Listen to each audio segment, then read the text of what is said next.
BJP బీఆర్ఎస్లపై ధ్వజమెత్తారు MP Chamala Kiran Kumar Reddy. మైనారిటీలపై బీజేపీ బీఆర్ఎస్ విద్వేషం పెంచుకున్నాయన్నారు. అజారుద్దీన్కు మంత్రి పదవి ఇస్తుంటే ఓర్వలేకపోతున్నారని, మంత్రి పదవి దక్కకుండా కుట్రలు చేస్తున్నారన్నారు చామల. మైనారిటీలంటే బీజేపీ బీఆర్ఎస్లకు ఎందుకు అంత కడుపుమంటని, తెలంగాణ కేబినెట్లో మైనారిటీ మంత్రి ఉండొద్దా అని ఆయన ప్రశ్నించారు. రాజకీయ లబ్ధి కోసం మతాల మధ్య చిచ్చు పెడతారా అంటూ ఎంపీ చామల కిరణ్ కుమార్ రెడ్డి ఆగ్రహం వ్యక్తం చేశారు. కాంగ్రెస్ పార్టీ స్వతంత్రం రాకముందైనా స్వతంత్రం వచ్చిన తర్వాత అయినా లౌకిక వాదంతో భారతదేశంలో అన్ని కుల మతాలు అన్ని వర్గ ప్రజలను ఐక్యం చేస్తూ ముందుకు పోయే ప్రయత్నం చేసిందనేది మనమందరికీ తెలుసు. ఈరోజు బీజేపీ పార్టీ కేవలం మతాల మధ్యన చిచ్చు పెట్టి రాజకీయ పబ్బం గడుపుకుంటుంది. ముఖ్యంగా ఈరోజు తెలంగాణలో మొన్న జరిగినటువంటి పార్లమెంట్ ఎన్నికలలో బీఆర్ఎస్ పార్టీ బీజేపీ పార్టీ తోటి కుమ్మక్కై భారతదేశంలో ఎట్టి పరిస్థితుల్లో కాంగ్రెస్ అధికారంలోకి రావద్దని చెప్పి అవయ దానం చేసి మరీ గుండు సున్నా తెచ్చుకొని బీఆర్ఎస్ పార్టీ బీజేపీకి 8 సీట్లు గెలిపించింది. వీళ్ళిద్దరి మధ్యన అండర్స్టాండింగ్, వాళ్ళిద్దరి మధ్యన ఉన్నటువంటి ఒప్పందాల గురించి కవిత గారి మధ్య ఎన్నో వేదికల మీద మాట్లాడటం జరిగింది. వాళ్ళిద్దరి మధ్యన ఉన్న అంతర్గతమైనటువంటి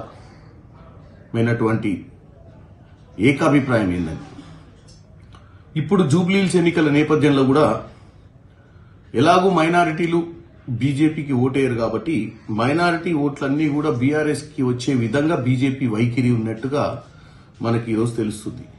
కాంగ్రెస్ పార్టీ ఒక మైనారిటీని, అది ఒక భారతదేశ క్రికెట్ జట్టుకు సారథ్యం వహించినటువంటి అజారుద్దీన్, ఈరోజు హైదరాబాద్ నగరానికి చెందిన అజారుద్దీన్ భారతదేశ జట్టులోకి వెళ్లి హైదరాబాద్ నగరం పేరును ఆ రోజు గడించింది. ఆ రోజు పేరు ప్రఖ్యాతలు సంపాదించి పెట్టిండు. భారతదేశానికి కెప్టెన్ గా, రథసారథిగా ఉండి ఎన్నో విజయాలు సాధించి భారతదేశానికి కూడా మంచి పేరు తెచ్చినటువంటి వ్యక్తి అజారుద్దీన్. ఈరోజు అజారుద్దీన్ గారిని మంత్రివర్గంలోకి తీసుకోవాలని, మైనార్టీ సంక్షేమం కోసం, మైనార్టీల కోసం ఈరోజు హైదరాబాద్ లో ఒక నాయకుడు అవసరం ఉంది, కేబినెట్ లో ఒకరిని పెట్టాలన్న ఆలోచన ఎప్పటి నుంచో కాంగ్రెస్ కుండి ఈరోజు నిర్ణయం తీసుకునే ప్రయత్నం చేస్తుంటే భారతీయ జనతా పార్టీ ఈరోజు ఎన్నికల కమిషన్ కి ఒక ఫిర్యాదు ఇచ్చింది. ఏమని? ఎట్టి పరిస్థితుల్లో కూడా ఈ యొక్క కేబినెట్ విస్తరణ జరగొద్దు, అజారుద్దీన్కి ఎట్టి పరిస్థితుల్లో కూడా ఇయ్యనియకుండా చేసే ప్రయత్నం చేస్తుంది. దీంతో బీఆర్ఎస్ కి మంచి జరగాలని, మైనార్టీలందరూ బీఆర్ఎస్ వైపు చూడాలని కాంగ్రెస్ పార్టీ మైనార్టీలకు అవకాశం ఇస్తలేదని ఒక అబాండ వేసే విధంగా ఈరోజు బీజేపీ వైఖరి ఉంది. ఈ ఎలక్షన్ కమిషన్ కి ఇచ్చినటువంటి ఫిర్యాదే కాదు,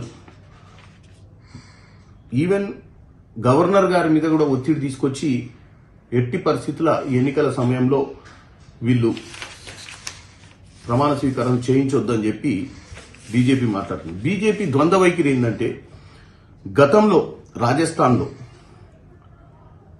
గంగానగర్ జిల్లాలో శ్రీకరణ్పూర్ నియోజకవర్గంలో సురేంద్రపాల్ సింగ్ అనే వ్యక్తిని అభ్యర్థిగా ఖరారు చేస్తూ మంత్రి పదవి ఇచ్చారు.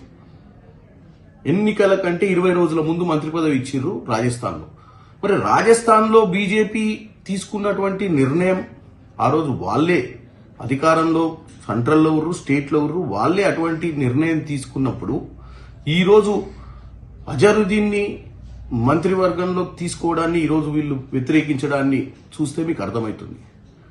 10 సంవత్సరాలు తెలంగాణను దోసుకునే సమయంలో కూడా నిమ్మకు నీరెత్తినట్టుగా ఉర్రు బీజేపీ నాయకులు. ఇక్కడ ఉన్నటువంటి బండి సంజయ్ గారైనా, కిషన్ రెడ్డి గారైనా ఒక్కరోజు కూడా వీళ్ళు ఎఫ్ఆర్ఎంబికి వ్యతిరేకంగా, అలాగే కార్పొరేషన్లు పెట్టి మరీ ఎక్కువ ఇంట్రెస్ట్ కు నిధులు తెచ్చి దోసుకున్నప్పుడు కూడా తెలంగాణను కాపాడని వీళ్ళు ఈరోజు బీఆర్ఎస్ బీజేపీ ఒక్కటై మళ్లీ జూబ్లీహిల్స్ ఎన్నికలలో బీఆర్ఎస్ కి, ఎందుకంటే వీళ్ళని ఎట్లా పార్లమెంట్ ఎన్నికలలో సహకరించారు కదా, వీళ్లకు మళ్లీ బీఆర్ఎస్ పార్టీని గెలిపించాలన్న తాపత్రయం వీళ్ళలో కనపడుతుంది.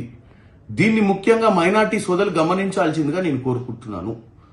మైనార్టీలకు మంచి జరగొద్దని బీజేపీ, మైనార్టీలకు వ్యతిరేకంగా బీజేపీ నిర్ణయాలు తీసుకుంటుంటే బీఆర్ఎస్ పార్టీ కేవలం ఎన్నికలల్లో వాళ్లకు పార్లమెంట్ లో సహకరించడం కాబట్టి ఇప్పుడు మాకు ఇక్కడ సహకరించాలి, ఎట్టి పరిస్థితుల్లో కాంగ్రెస్ ని గద్దెనెక్కనియొద్దనే ఆలోచన క్లియర్ కట్ గా కనపడుతుందని ముఖ్యంగా నేను మైనార్టీ సోదరులకు తెలియజేయాలనుకుంటున్నాను.